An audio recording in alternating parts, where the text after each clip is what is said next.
그 당시 대우그룹에서 디자인실에서요, 그룹의 그 홍보, 광고와 디자인 쪽 일을 담당하고 있을 때입니다. 기본형이 결정된 다음에 이제 응용 동작이 상당히 그 종류가 많았습니다. 토치 동작을 비롯해서 기타 여러 가지 다 하면 한 60종 이상을 이제 개발해야 되다 보니까 그때 이제 직장을 그만두고 디자인파크라는 회사를 출발하면서 첫 번째 작업으로 호돌이 응용 동작 작업을 시작을 하게 된 것이죠. 제가 왜 선정이 됐는지는 저도 모르죠. 하여튼 제가 듣기에는 서울올림픽 조직위원회에서 그 안에 디자인 분과에서 아마 많은 분들이 그 사람을 추천을 한 것 같습니다. 그래서 엠블렘은 10사람, 마스코트는 7사람이라고 들었고요.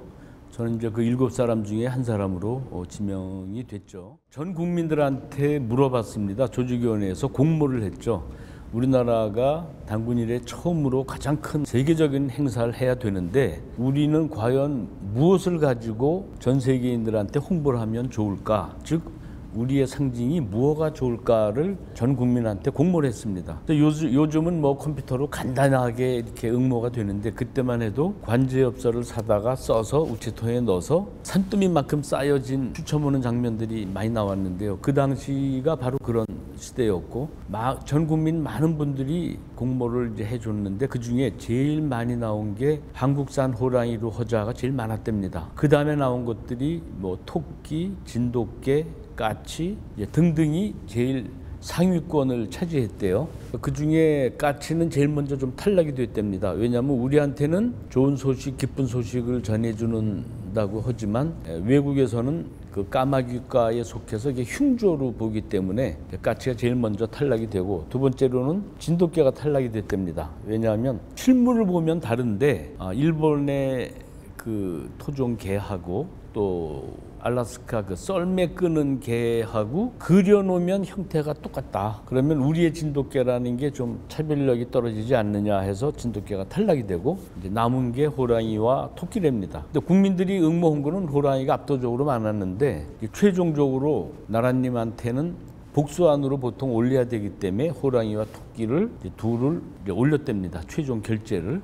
그때가 전두환 대통령 시절인데 뭐 상식적으로도 그분 성격이 아마 토끼를 정하긴 어렵지 않았겠느냐. 토끼는 무슨 토끼냐, 호랑이다라는 이제 그런 뒷얘기를 듣고 다들 사람들이 웃은 기억이 나고요. 또 하나는 조직위원회에 있는 실무자들은 은근히 토끼로 됐으면 하고 바랬답니다. 왜냐하면 군부 독재 시대인데 전 세계가 다 아는데 거기다가 호랑이까지 또 맹수를 정하면 국가 이미지가 혹시 안 좋게 되지 않느냐 이런 우려를 좀 했대요. 하지만 뭐 역시 결론은 이제 호랑이로 났다. 이제 그런 이야기들이 나중에 들렸습니다. 저뿐이 아니라 누구나 지명받은 분들은 다 마찬가지겠지만 어차피 전 세계인이 바라보는 마스코트다 보니까 누구든지 아마 심적 부담이 굉장히 컸을 겁니다. 저 역시 마찬가지고 뭐 누구나 그렇겠습니다만 우선 첫 번째는 자료 수집, 그 다음에 아이디어 전개, 그 다음에 마무리 대략 이렇게 세 단계로 이제 진행이 되는데요.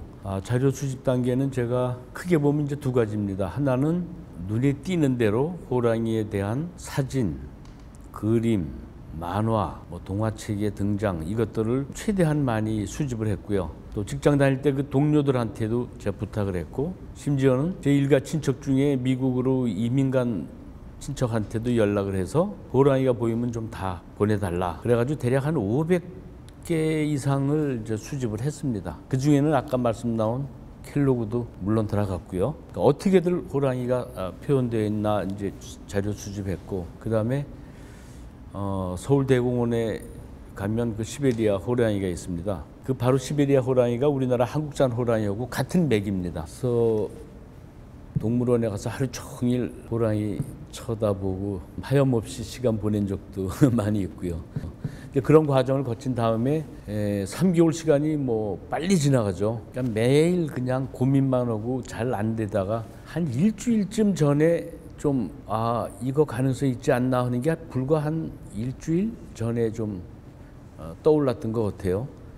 그때 이제 마지막 마무리를 바짝 이제 준비해서 이제 제출하고서는 제가 쓰러졌습니다. 그래서 병원에 갔더니 탈진했다고 해서 큰 병은 아니고 그러니까 며칠 밤 잠 못 자고 하다 보니까 탈진했다고 그래서 한 며칠 입원했다 나온 기억이 지금도 많이 납니다. 대략 그런 과정으로 진행이 됐죠. 제 입장에서는 상목근이 좋은 역할을 많이 해줬습니다. 예를 들면 응용에서 사격이나 양궁 경우에 활 쏘는 포즈를 취하고 있는데 이 상목근이 동그랗게 돌고 있습니다. 이건 바로 관역이거든요. 관역을 상징하고 또 수영 같은 경우에는 이 상목근이 물결 모양으로 그러니까 물을 대신 이제 상징한다든지 해서 의외로 상목근이 그렇게 효자 노릇할지는 저도 몰랐어요. 근데 하다 보니까 많은 도움이 되고 효과를 높이는데 참 역할을 많이 해준 것 같습니다. 72년도 독일 뮌헨 올림픽 때는 발디라는 이름의 토종 개, 허리가 길고 다리가 짧은 개가 이제 등장을 했는데 기본형 하나밖에 소개가 안 됐습니다. 그다음 두 번째 76년도 캐나다 몬트리올 올림픽 때는 아미크라는 그 물개같이 생긴 바다 표범이 마스코트인데 그때도 역시 기본형밖에 없었습니다. 그다음 세 번째 마스코트 등장한 게 80년도 모스크바 올림픽인데 그때는 전 세계에서 미국을 비롯한 자유진영이 다 불참을 했어요. 그래서 반쪽짜리 올림픽이라고 했는데 그때 미샤라는 아기 곰이 등장을 했고 스포츠 여러 종목 응용 동작 나온 게 그때가 처음이었습니다. 근데 우리나라에는 소개가 잘 안 됐죠. 참여를 안 하다 보니까. 그 다음에 84년도에는 LA 올림픽 때 샘이라는 이제 독수리 월트 디즈니 프로덕션의 그 그림이 거의 그대로 마스코트로 활용이 됐습니다. 그때도 역시 스포츠 동작까지만 이제 발표가 됐는데요. 서울 올림픽 때는 좀 잘한 것입니다만 좀 욕심을 냈습니다. 그래서 스포츠 동작뿐이 아니고 우리나라 고유 민속에 대한 테마를 추가를 했고 예를 들면 신랑 신부라든가 포졸이라든가 또 뭐 부채춤을 춘다든지 이런 민속 소재를 여러 가지를 개발을 했고 또 하나 특이할 거는 그 상목근으로 영문 문자를 Welcome, see you in 서울이라는 문자를 문자 픽토그램을 개발을 이제 저희가 처음 했죠. 그래서 그 부분에 대해서는 자부심을 가져도 되지 않나 이런 생각을 하고 있습니다. 그 종목이 굉장히 여러 가지 있지 않습니까? 뭐 육상부터 복싱부터 수영부터 종목이 많은데요. 저희가 그 응용 동작을 할 때 대표적인 이제 한 종목, 예를 들어서 달리기다 하면 스타트 포즈, 그다음 중간에 달리는 포즈, 골인하는 포즈 이런 식으로 여러 개를 이제 스케치를 해가지고 그 협회에 오케이를 받아야 됩니다. 승인을. 그 과정에서 아주 또 지적을 많이 받습니다. 팔다리 무릎의 각도가 이건 안 맞는다. 이렇게 하면 스피드가 안 난다. 예를 들면 또 복싱도 이 각도가 뭐 예각, 둔각 그런 각도에서는 주먹의 파워가 안 나온다. 뭐 이런 지적들을 굉장히 많이 받았습니다. 그래서 참 그런 과정들이 한두 종목이 아니고 워낙 많다 보니까 참 애를 많이 먹었죠. 그 후에는 이제 시간을 3개월을 줬습니다. 3개월을 주고 한 사람이 2점씩 제출해라. 그래서 모두 14점이 이제 접수가 됐죠. 조직위원회. 그 다음에 제가 출품한 2점 중에 하나가 내정이 됐다는 얘기를 듣고 또 상당히 부분적으로요. 많은 수정 작업을 아예 전제로 내정이 됐다고 들었습니다. 그 이후에 한 5개월 정도 그 부분적으로 많은 수정을 거쳐서 최종 결정이 된 것이죠. 제일 그 당시 화제가 됐던 게요. 신문에도 많이 났습니다만 호랑이를 귀엽게 또 어린 호랑이를 그리다 보면 고양이같이 된다 하는 그런 말들이 이제 많았습니다. 그래서 어느 신문에는 타이틀이 뭐라고 났냐면 고랑이냐 호양이냐. 근데 이제 나중에 알고 봤더니요.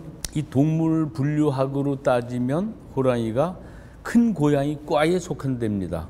그러니까 크게 보면 같은 무리죠.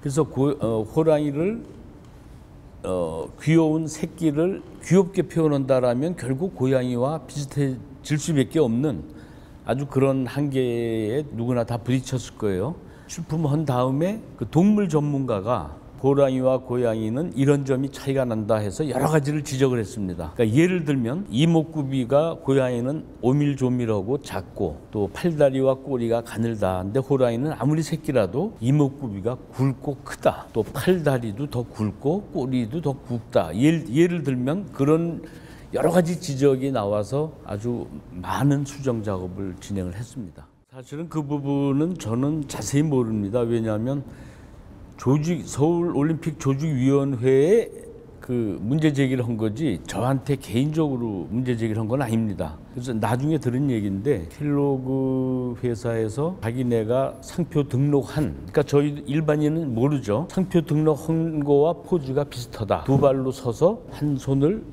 들고 있는 이 포즈가 유사하다라고 이제 문제 제기를 했답니다. 조직위원회에. 근데 조직위원회에서는 호랑이가 서 있게 그리는 건 누구나 할 수 있는 건데 그게 왜 포즈가 꼭 kell로그 거냐 해서 이제 문제가 해결됐다고 나중에 얘기를 이제 들었고요. 또 그 다음에 재미난 얘기는 kell로그에서 그걸 문제 삼은 거가 전 세계의 뉴스로 다 떴습니다. 그래서 홍보 효과가 어마어마하게 컸다. 이런 얘기를 듣고 kell로그에서 문제 삼은 사람은 그 후에 회사에서 굉장한 보너스를 받았다라는 뒷소문이 있었습니다. 그러니까 하나의 노이즈 마케팅이라고 이제 다들 생각을 했죠.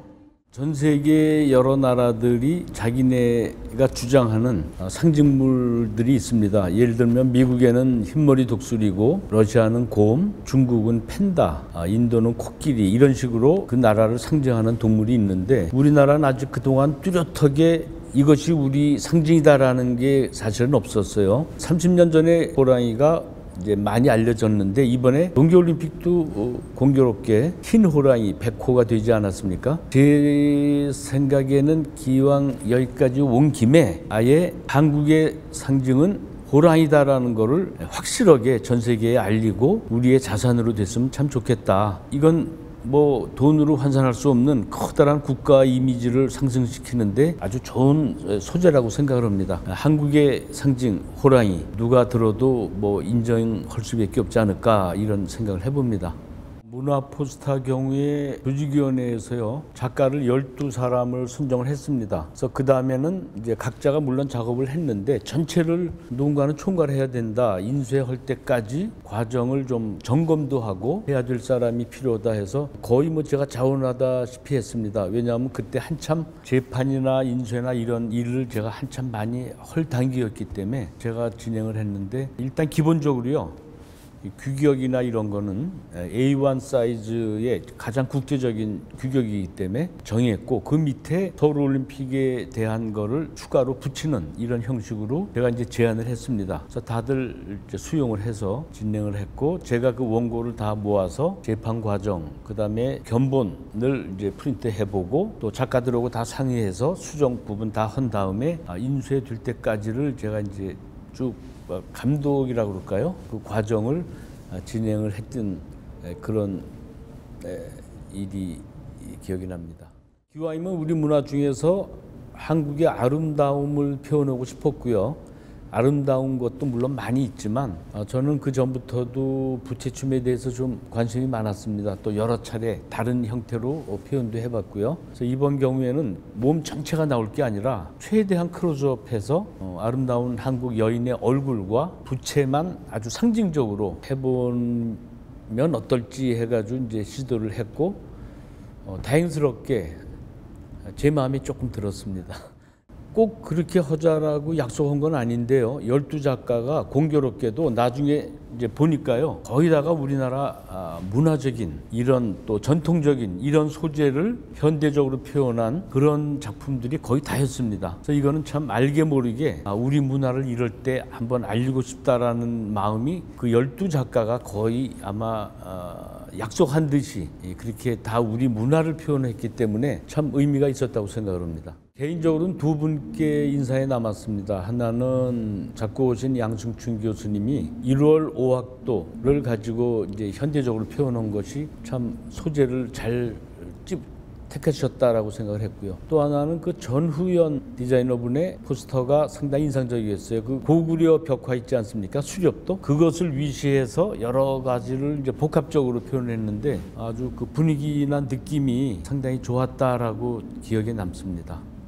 저희 나름대로는 굉장히 왕성하게 활발하게 활동을 하던 그런 시대였기 때문에 수준이 결코 낮았다고는 생각 안 합니다. 꽤 많이 발전이 됐는데 그게 어느 정도인지는 비교해 볼 경우가 별로 없었다가 올림픽이라는 행사 때문에 그런 계기가 좀 이렇게 비교라고 그럴까요? 아니면 우리가 과연 어느 위치에 있나라는 것을 서로가 많이 깨닫고 또 느꼈던 그런 계기가 됐다고 생각합니다. 그 전까지는 주로 국내만 의식을 하고 디자인을 했는데 올림픽이라는 전 세계인이 주시하는 거에 한다라는 거에 대해서 처음에는 부담도 가고 하지만 그만큼 또 자부심이라 그럴까요? 중요도, 책임감 이런 게 아마 그 전과 후가 굉장히 다르지 않았을까? 일단 우선 그렇게 상상을 합니다. 글쎄요. 저는 직접 참여해서 직접 디자인을 했던 입장에서 전체를 제가 평가한다는 건 좀 안 맞을 것 같고 오히려 평론하시는 분이나 이런 분들이 그건 좀 얘기해야 되지 않나. 저는 다른 거보다는 참여했던 입장에서는 우리의 디자인이 전 세계로 알려지는 거가 그 전까지 국내에만 생각했던 거하고는 전혀 다른 세계구나. 정말 이거 신중하게 생각을 하고 수준 높게 하기 위해서 더 노력을 해야 되겠다라는 막 그런 어떤 큰 계기가 된 점이 저는 굉장히 중요하지 않나 이렇게 생각합니다.